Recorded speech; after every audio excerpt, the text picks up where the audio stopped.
রাত্রে আমরা সুখ নিদ্রা লাভ করি, আমরা স্বপ্ন দেখি, ভবিষ্যতের পরিকল্পনা করি, খুব ভালো লাগে।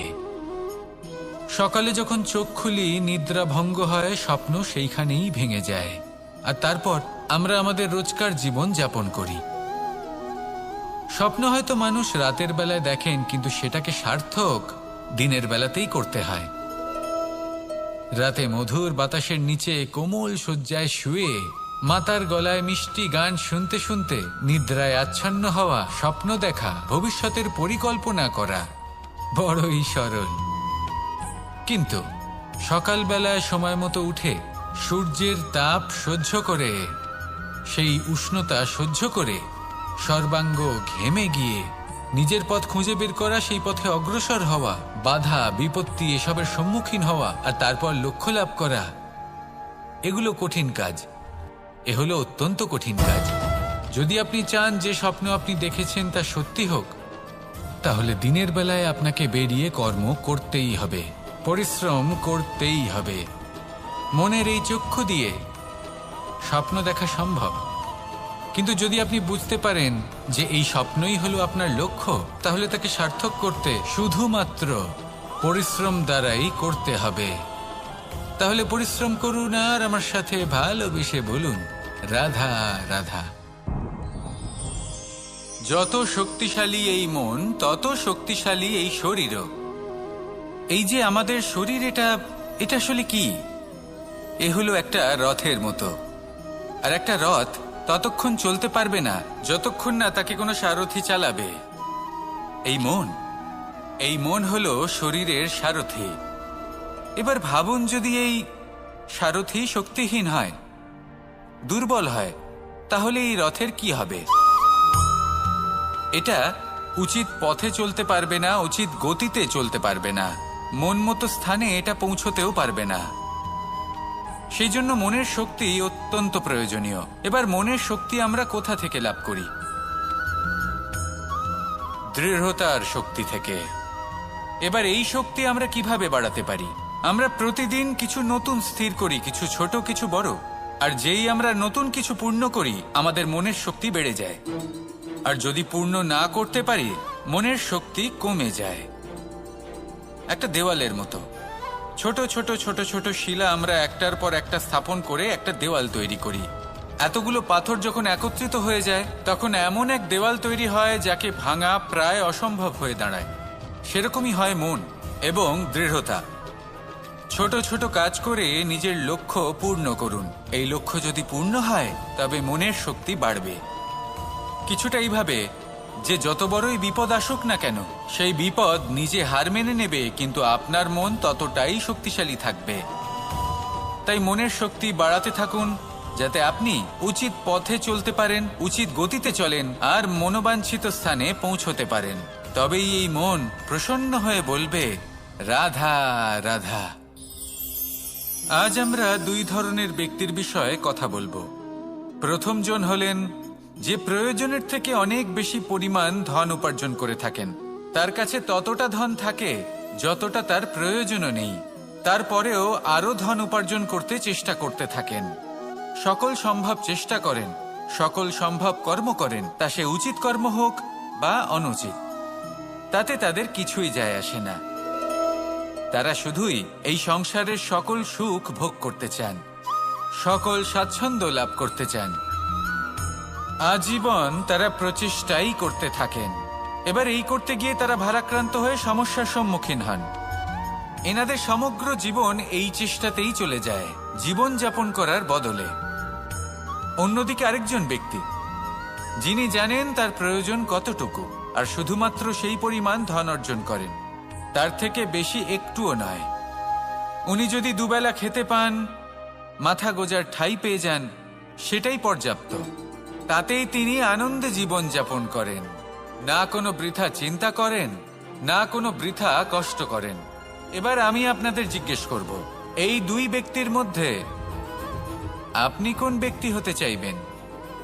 বেশিরভাগ মানুষ এটাই বলবেন যে আমরা সেই দ্বিতীয় মানুষ হতে চাই যারা সন্তুষ্ট।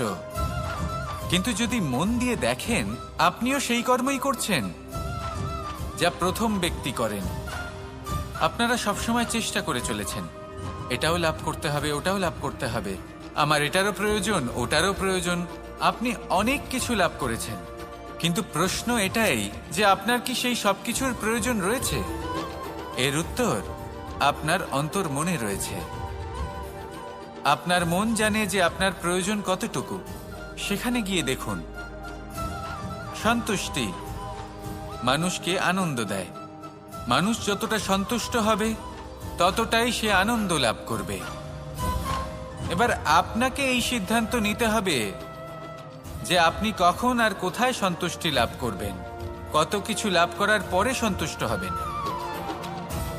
এই উত্তর আপনি মন থেকে পাবেন। এই সমাজের চাহিদায় জড়িয়ে নিজেকে বিভ্রান্ত করবেন না। নিজের অন্তরের এই মিথ্যে অহংবোধকে প্রশ্রয় দিতে গিয়ে যদি আপনি এরকম প্রয়াস করতে থাকেন, তাহলে জীবনযাপন কখন করবেন? থেমে যান, শান্ত হয়ে যান, নিজের অন্তর্মনে নিমজ্জিত হয়ে দেখুন যে সন্তুষ্টি কোথায়। এই সন্তুষ্টি লাভ করুন। এই মন প্রসন্ন হয়ে বলবে, রাধা রাধা। কখনো কোনো বাগানের কোনো বৃক্ষকে দেখেছেন যেখানে সুগন্ধি ফুল থাকে, রসালো ফল থাকে? তখন মন প্রফুল্ল হয়ে ওঠে, মন থেকে সেই বৃক্ষের প্রতি ভালোবাসা জন্মায়। কিন্তু যিনি বাগানের মালিক, শুধুমাত্র তিনিই জানেন যে কিভাবে এই বৃক্ষকে আগলে রাখতে হয়, কিভাবে তার পরিচর্যা করলে এতে সুন্দর সুগন্ধি ফুল হবে, রসালো ফল হবে। কখনো কখনো প্রয়োজনের থেকে বেশি রোদ পেলে এই বৃক্ষগুলি শুকিয়ে যায়, প্রয়োজনের থেকে কম রোদ পেলেও এই বৃক্ষ কিন্তু শুকিয়ে যায়। প্রয়োজনের থেকে কম জল যদি পায়, এই বৃক্ষ শুকিয়ে যেতে পারে। প্রয়োজনের থেকে অতিরিক্ত জল যদি পায়, তখনও এই বৃক্ষের শিকড়গুলি নষ্ট হয়ে যেতে পারে। এবার এটাই কিন্তু আমাদের সংসারের সাথেও হয়। আমাদের সংসারের সকল প্রতিভাশালী ব্যক্তি, যেমন লেখক, বিচারক, প্রবক্তা, যোদ্ধা, এদের সবার ক্ষেত্রে এই কথাটাই প্রযোজ্য। যদি বেশি প্রশংসা করা হয়, তাহলেও এরা হারিয়ে যাবেন। প্রয়োজনের থেকে বেশি যদি নিন্দা করা হয়, তখনও তারা নত হয়ে পড়বেন। তাহলে আপনি এদের রক্ষা করুন এবং নিজেদেরও। মনে রাখবেন একটা কথা, জেনে রাখুন কখন কোন নিন্দায় আপনি লজ্জিত হবেন না, আর কখন কোন প্রশংসার দ্বারা নিজের মধ্যে অহংবোধ জাগ্রত করবেন না। এই মন সুপ্রসন্ন হয়ে বলবে, রাধা রাধা। যদি আমি কোনো বনে যাই, কোনো নির্জন বনে, সেই বনের বিষয়ে, সেই পথের বিষয়ে, গাছপালার বিষয়ে, পশুপক্ষীর বিষয়ে আমার যদি কোনো জ্ঞান না থাকে, সেই বনের ক্ষুদ্র থেকে ক্ষুদ্রতর অংশের বিষয়ে যদি আমার কোনো জ্ঞান না থাকে, তাহলে হতেই পারে সেই বনে কোথাও আমি হারিয়ে যাব।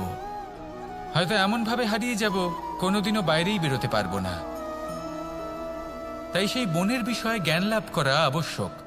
এটাই হলো শিক্ষা। জীবনে বেশিরভাগ মানুষই কেন অসফল হন? ওনারা একটা লক্ষ্য স্থির করেন, কিন্তু সেই পথের বিষয়ে তারা পর্যাপ্ত জ্ঞান অর্জন করেন না। সেই পথে কি বিপদ আসতে পারে প্রত্যেকটা পৃষ্ঠার জ্ঞান তাদের নেই, আর সেই জন্যই তারা অসফল হন। আপনি জীবনে যখনই কোনো লক্ষ্য স্থির করবেন, কোনো লক্ষ্য সাধন করবেন, পরিকল্পনার সাথে সেই পথে অগ্রসর হন। সেই পথকে বোঝার চেষ্টা করুন, সেই পথের বিপদ সম্পর্কে জ্ঞান লাভ করুন, সব কিছু জানার চেষ্টা করুন, অজানা তথ্য আহরণ করুন, আর তারপর সেই লক্ষ্যের প্রতি নিজেকে সমর্পিত করুন। তবেই আপনি সাফল্য লাভ করবেন। আর এই মন প্রসন্ন হয়ে বলবে, রাধা রাধা। আপনি নিশ্চয়ই কখনো অনুভব করেছেন, যদি কোনো নির্মল ব্যক্তির কাছে গিয়ে বসেন, তাহলে মনে নির্মল অনুভূতি হয়, এই মন শান্ত হয়ে যায়। সেইখানেই কোনো দুশ্চরিত্র মানুষের কাছে গিয়ে বসলে এই মন বিচলিত হয়ে যায়। কারণটা কি? কারণ যে ব্যক্তি নির্মল মনের, তিনি সবার মধ্যে নির্মলতা ছড়িয়ে দেন। আমাদের অন্তরে যা থাকে আমরা সেটাই সবার মধ্যে বিতরণ করি। যদি আপনি এই সংসারে শুভ বোধ ছড়িয়ে দিতে চান, তাহলে প্রথমে শুভ গ্রহণ করুন, তা অর্জন করুন। এই সংসারে জ্ঞানের শক্তি লাভ করুন, আর সেই জ্ঞানের শক্তি সংসারে বিতরণ করুন। শান্তি এবং সন্তোষ প্রদান করুন। কারণ যেমন বীজ এই সংসারে বপন করবেন তেমনই ফল আপনি লাভ করবেন। যেমন দেবেন তেমন ফিরেও পাবেন। এই সংসারে জ্ঞান প্রদান করুন, শান্তি প্রদান করুন, সন্তুষ্টি প্রদান করুন। এই সংসারে ভালোবাসা বিতরণ করুন, আর এই প্রেম ভাব নিয়েই বলুন রাধা রাধা। এই সংসারে সবথেকে বেশি মূল্যবান কি হতে পারে? সময়। সমগ্র পৃথিবীর সমগ্র সম্পত্তি ব্যবহার করেও সময়ের একটা মুহূর্ত লাভ করা যায় না, এতটাই বেশি মূল্যবান। আর এই সময়কেই আপনি হেলায় নষ্ট করতে থাকেন, এর সদ্ব্যবহার করেন না, নিজের স্বপ্ন পূরণ করেন না। আর যখন এই সময় পার হয়ে যায় তখন মনে হয় আর তো সময় অবশিষ্ট নেই। এটা হলো অনুচিত।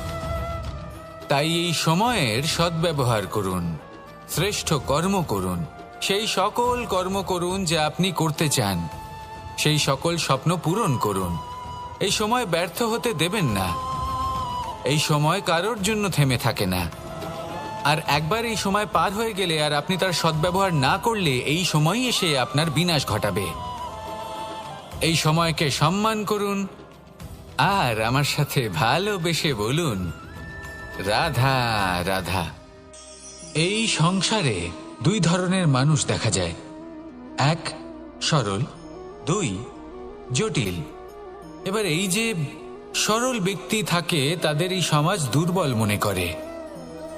এমনিতে দেখতে গেলে জলও সরল, বায়ুও সরল।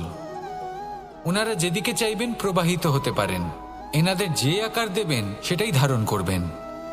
কিন্তু এরা বাস্তব রূপ ধারণ করলে তখন কি হয়? এই জল এমন এক ধারায় পরিণত হয় যে অনেক বড় বড় পাথরকে খণ্ডিত করে দিতে পারে।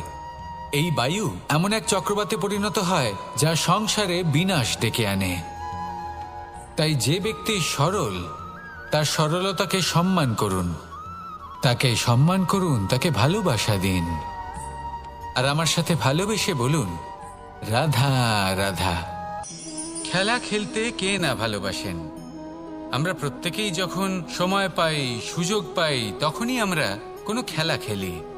খেলার সময় দুই ধরনের মানুষ ওখানে থাকেন, এক যারা অংশগ্রহণ করেন, আর দুই যারা দেখতে থাকেন, যারা দর্শক হয়ে দেখেন, যারা নিজের পক্ষের বিজয়ের ফলে উচ্ছ্বসিত হয়ে থাকেন, পরাজয়ের ফলে শোক পালন করেন, পরামর্শ দিয়ে থাকেন। আর বিজয়ী কে হন? বিজয়ী তিনি হন যিনি অংশগ্রহণ করেন। নির্বাচন আপনাকে করতে হবে, আপনি কি করতে চান? আপনি কি খেলোয়াড় হতে চান নাকি আপনি দর্শক হতে চান? যদি আপনি বিজয়ের আনন্দ লাভ করতে চান, সেই রোমাঞ্চ অনুভব করতে চান, তাহলে খেলতে হবে, ময়দানে আপনাকে নামতেই হবে। পরাজয়ের সম্ভাবনার ভয়ের সাথে আপনাকে লড়াই করতেই হবে, বিপক্ষের আহ্বানকে স্বীকার করতেই হবে, খেলোয়াড় হয়ে উঠতে হবে। তবেই এই বিজয়ের সম্ভাবনা থাকবে। আসলে কি, দর্শক হয়ে পরামর্শ দেওয়া অত্যন্ত সহজ, ময়দানে নেমে অংশগ্রহণ করা অত্যন্ত কঠিন। আর এখানে যেটা সহজ তা আপনাকে বিজয়ের পথে কখনোই নিয়ে যাবে না। আসুন আমার সাথে ভালোবেসে বলুন রাধা রাধা। এই সংসারে মানুষ জন্মগ্রহণ করেন, বড় হতে থাকেন, পুরুষার্থ লাভ করেন, অর্জন করেন। অর্জন করা আসলে কি? বেশিরভাগ মানুষ বলেন অর্জন করা অর্থাৎ ধন সম্পত্তি অর্জন করা। আর কি অর্জন করা যায়? আর কি লাভ করা যায়? আসল প্রশ্ন হলো এটাই যে কি এমন আছে যা বাস্তব রূপে অর্জন করার যোগ্য। তা হলো ব্যবহার, জ্ঞান এবং সন্তোষ। কেন? কারণ আপনি যখন এই সংসার ছেড়ে চলে যাবেন তখন আপনার ধন সম্পত্তি আপনাকে বিদায় জানাতে আসবে না। আপনাকে বিদায় জানাতে আসবে আপনার আপনজন, যাদের সাথে আপনার সুসম্পর্ক ছিল। সমগ্র সংসারে সহস্র মানুষ ধন অর্জন করে থাকেন। শ্রেষ্ঠ মানুষ হলেন তিনি যিনি ব্যবহার, জ্ঞান এবং সন্তোষ অর্জন করে থাকেন, একে সকলের মধ্যে বিতরণ করেন। তাই এটাই করুন আর আমার সাথে ভালোবেসে বলুন রাধা রাধা। এই সংসারের আরম্ভ থেকে এখনো পর্যন্ত এবং ভবিষ্যতেও একটা যুদ্ধ আছে যা হয়ে চলেছে, চলতেই থাকবে। পাপ এবং পুণ্যের মধ্যে যুদ্ধ, সত্য এবং অসত্যের মধ্যে যুদ্ধ। এই যুদ্ধ চলেই আসছে, আর এই যুদ্ধে যারা লড়েন তাদের আমরা সবসময় জয় জয়কার করি। আর যারা এই জয় জয়কার করেন তাদের প্রত্যেকের একটা বিশেষ গুরুত্ব থাকে। যখনই কোনো যোদ্ধা যুদ্ধক্ষেত্রে ক্লান্ত হয়ে পড়ে, শক্তিহীন হয়ে পড়ে, তখন এরা জয় জয়কার করে, শঙ্খ বাজাতে থাকে, সেই যোদ্ধাকে অনুপ্রেরিত করে, শক্তি এবং সাহসে ভরিয়ে তোলে। আর তখন সেই যোদ্ধা সেই যুদ্ধকে এগিয়ে নিয়ে যেতে পারে। যখন শ্রীরাম লঙ্কা যাত্রা করার জন্য সেতু তৈরি করছিলেন, তখন একটা ছোট্ট মিষ্টি কাঠবিড়ালি নিজের মুখে মাটির টুকরো বয়ে নিয়ে গিয়ে তার সাধ্যমতো তাকে সাহায্য করছিল। শ্রীরাম দেখলেন এবং বললেন যে ও তো সবার মনোবল বৃদ্ধি করছে, সবাইকে প্রেরিত করছে। ও বলল যে আমি এত ছোট হয়েও যদি এই কাজ করতে পারি, তাহলে আপনারা সবাই কেন পারবেন না? এটাই হলো সেই সকলের মাহাত্ম্য, যারা জয় জয়কার করেন, অনুপ্রেরিত করেন, সাহস যোগান। ওনারা সেই ব্যক্তি যারা একজন যোদ্ধার মধ্যে যুদ্ধকে জয় করার শক্তি প্রদান করেন। আসুন আমার সাথে ভালোবেসে বলুন, রাধা রাধা।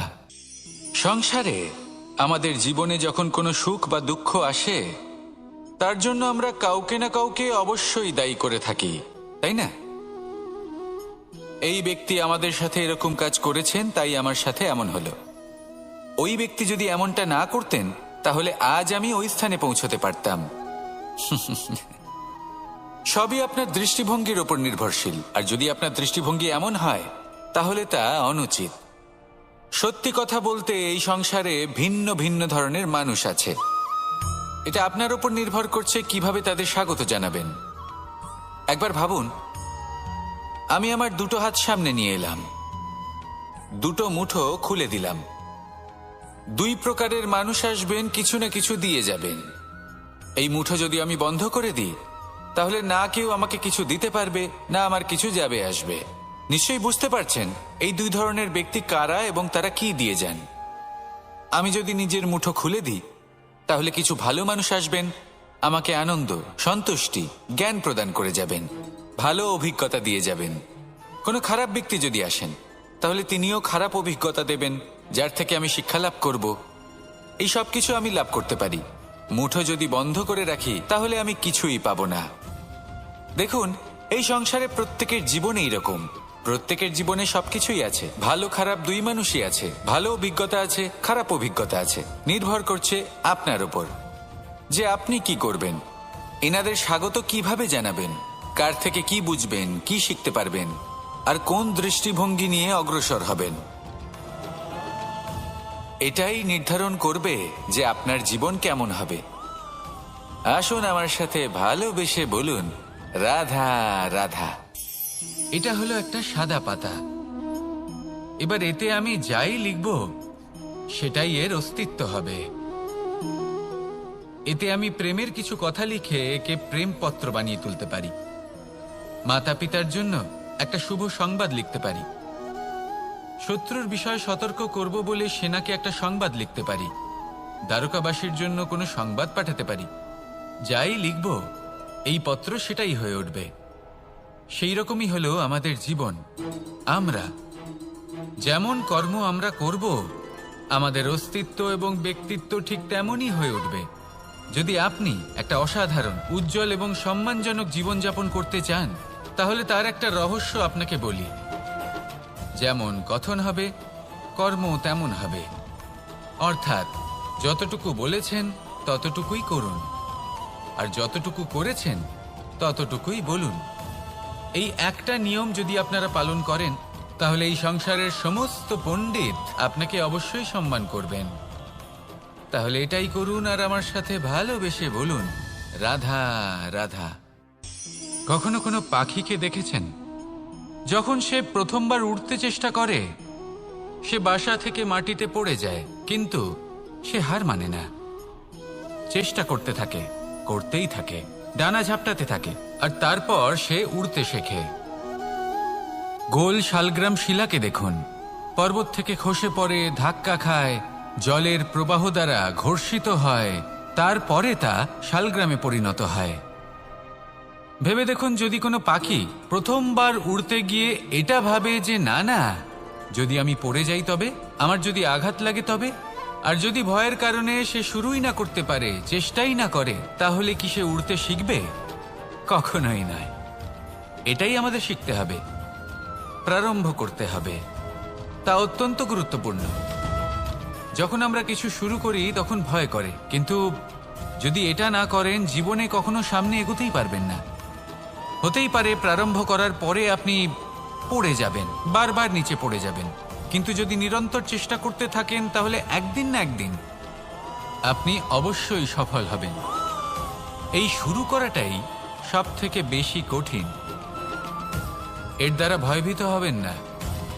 আসুন আর আমার সাথে ভালোবেসে বলুন, রাধা রাধা।